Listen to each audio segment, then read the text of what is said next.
MLB Bets and Analysis Monday, September 9th, guys. I am back and ready to give you guys a big winner to start this week. Free play coming in this video, so stay tuned, guys. 6-2 to end the week last week. A very profitable week. Over the last 2 weeks, as you guys can see right here, I've profited $27,000, $168. My results are all right here, and you can cross-reference them with my Instagram post with my real tickets, because I post my results every single day on AF Sports, win or lose. One of the most transparent person in the industry, and along with that, I show you what a true professional does every single day and how they behave. Along with that, guys, I get to show you guys my transaction history from a real app, Hard Rock or BetMGM, not Bovada, not some bullshit book that probably gives them fake credits, a real app. Along with that, I show you guys withdrawing big money every so often. $25,000 withdrawn last week from BetMGM after a huge week, and we're looking to repeat that this week with baseball, guy. Baseball's been very hot, as you guys can see right here. 10-3 over the last 13 MLB plays. 2-1 to start football. We did have the Cleveland Browns yesterday. They did take that loss. They got dominated. Deshaun Watson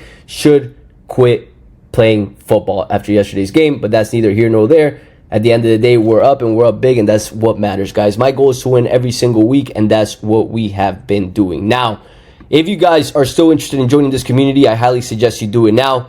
Everybody's learning, taking notes, as you guys can see right here. Let's go back with another good lesson. We got our notepads out. People are learning how to analyze football, and along with that, they get my place. You're in a group with like-minded individuals that are looking to grow, help each other out, and on top of that, guys, you get my feedback for any analysis you guys post out there, and a full in-depth analysis of every single play for MLB, NFL, and college football. In these videos, I only give you guys one of the analysis and one of the plays. If you guys want all of them and make sure you get all these plays and not miss any of them, join my community, guys. You guys see what I'm about. You guys know I'm legit. I'm placing bets in the thousands in a real sportsbook app. I know it's a little skeptical to pay people for picks, but at the end of the day, if you're new, guys, you guys should be investing in mentorship. I still invest in mentorship till this day because it helps me grow, and it's investing in myself because I believe in myself. So if you believe in yourself, you really want to do this long term, invest in yourself. $147 a month is nothing if you're betting $20 a day minimum. And if you can invest in that, then you're just gambling and don't really want to make real money. Now, guys, before I start this analysis, I'm going to give you guys a big winner for today. All I ask for in return is for you to share the show with your group chat of buddies, like this episode, and shoot me a comment. As you guys know, NFL started, and this week I plan on doing a big analysis for you guys so you guys can start learning how I analyze these games just like MLB. Now, let's get to today. Top of OPS, Philadelphia Phillies, Seattle Mariners, Houston Astros, Blue Jays, Padres at the top. At the bottom, have you got Cardinals, Orioles, Twins, Brewers, and the Cubbies, guys. Twins and Orioles, great teams, probably going to make deep runs, but they're going through it, and momentum's a key factor in this sport of baseball, guys. Last 15 days matter more to me than the whole season, or at least over the last 30 days, because momentum matters. Bats get cold, bats get hot. And same thing with pitchers. Some pitchers get hot, and some pitchers get cold. Some pitchers do better in October, some pitchers do better in April. And you got to know that by following these stats and following the last 7 to 15 days, which is momentum, guys. Now, for today's game, we got Orioles at Boston Red Sox. As we pulled up at OPS, Orioles are 29th right now when it comes to OPS. Boston Red Sox are sitting 12th. When we look at this matchup, Boston is not favorable in regards to this matchup because Baltimore has seen Bello just a little bit more, right? Krauser has 4 RBIs on him. Henderson has a home run and an RBI against him in 13 at-bats. And we look at the flip side, Boston versus Povich. O'Neal's the only person that has an RBI on him. Now, what really stands out for me in this game is the splits, guys. You got Cade Povich, a pitcher that, in my opinion, is one of the worst ones for Baltimore Orioles, but he plays a lot better at home than he does away. He is 2-4 at home with a 3.60 ERA, and away games, he is 0-3 with a 12.56 ERA, guys. That stands out. He does significantly better at home than he does away, and these numbers paint the picture pretty clearly, right? That's almost 4 times the ERA away than at home, right? Brian Bello, on the flip side, he does do a little bit better away than at home, but the numbers are rather similar, right? 4.58 to 4.92 does not compare to 3.60 to 12.56 in ERA in the splits. So there's that. When we look at this matchup too, guys, we have a situation where Boston's hitting lefties a lot better than Baltimore's hitting righties over the last 5 games, and obviously you can tell that by the OPS. Boston's averaging 3.9 runs Baltimore's averaging 3 runs. Concern for Boston is their bullpen, guys. They've been terrible as of late. Baltimore's pitching staff has been rather solid pretty much this whole season. They are going through a good amount of injuries right now.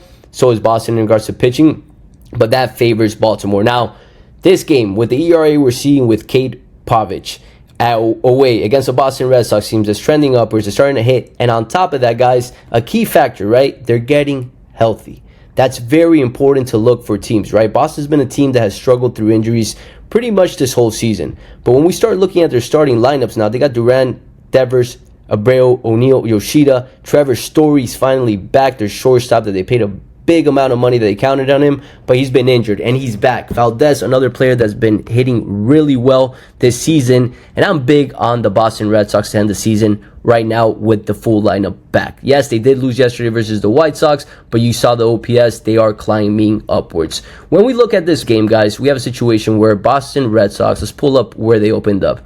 They opened up at minus 125, and money is going on the Baltimore Orioles by a good amount, right? 63% of the bets, 75% of the cash going towards Baltimore Orioles. And on the run line, you got a very similar situation. 86% of the cash, 62% of the bets. The crowd loves Baltimore Orioles at plus money. Who wouldn't, right? It's like catching the Yankees at plus money. The average Joe is going to jump all over it because it's the Baltimore Orioles, it's the Yankees, it's the Dodgers, but they don't think beyond that situation. Right now, Boston Red Sox maintain that minus 125. If it pushes up to minus 130, you're looking at reverse line movement for Boston Red Sox, which would be a solid play, right? The line should push down with all the money and support going to Baltimore Orioles. So don't be surprised if this line goes to minus 120, minus 115. The fact that it's at minus 125 means Vegas is respecting Boston Red Sox, even though a good amount of the money is going to the Baltimore Orioles, which is a sign in itself. Now, when we look at player props, guys, earned runs, this stands out to me. They have Cade Pavich going over 2.5 at minus 160. On the flip side, you got Brian Bello at minus 120. One thing that for me is very beneficial and I like about this game is Brian Bello. He has seen Baltimore Orioles 3 times this season, guys, and he's kept them at bay every single time. Yes, one game he did give up 3 runs on May 28th, but other than that, he gave up just 1, right? And right now you have a situation where Baltimore is going through it. They're missing quite a bit of player. Urias was starting to play really well. He got injured. Mateo got injured. Mountcastle, a huge player, got injured. Westberg, a player that was hitting extremely well, another injury. These teams, when they start getting this injured, they have to put players in that aren't that reliable, and they start getting shaky, and the bullpen and the whole locker room feels that. And I feel like right now the Baltimore Orioles are going through that situation. Boston's main injuries are pitchers, unfortunately, and that's why their bullpen is struggling a little bit more.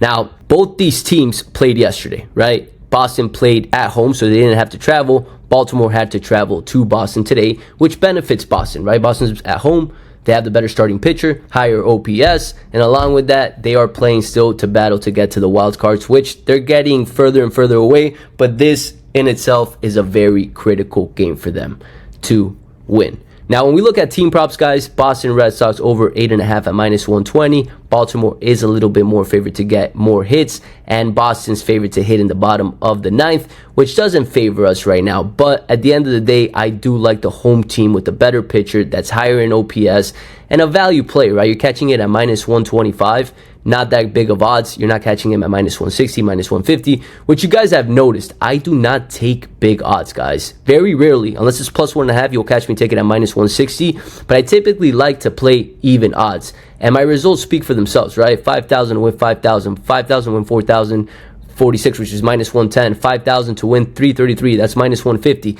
3,000 to win 3,150, which is positive, right? They're all rather even. 5,000 to win 4,700, give or take, which is minus 110, minus 120. Those are great odds, guys. Obviously, we all want to play plus money plays. Who doesn't? But at the end of the day, for the most part, you're catching great odds following me, which is exactly why you guys should share the show with friends, subscribe, and make sure you have your notifications on so you guys get all my plays. So today's play is Boston Red Sox, guys. I will be placing $5,000 on this play. Now, so you guys know, it says outside service area.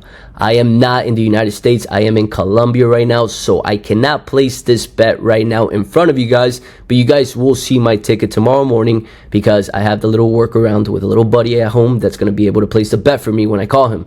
So 5,000 to win 9,000 on Boston Red Sox. You guys will see my tickets. You guys know I place my bets. I'm not somebody that's going to bullshit you with that like 99% of this industry. So lock it in, guys. Boston Red Sox money line. Let's start the week with a big dub. And on top of that, guys, again, if you guys are enjoying this, winning, learning, which is the most important part, guys, first and foremost, share the show, like the video, and consider joining the community so you can learn a lot more and get full depth analysis and actually be able to talk to me. You guys can ask me questions. Everybody messages me and I answer them as fast as I can because I want to see my community grow and become professional so they can make a second source of income or make this a main source of income. That's it for today, guys. September 9th, Monday. I'll catch you guys tomorrow.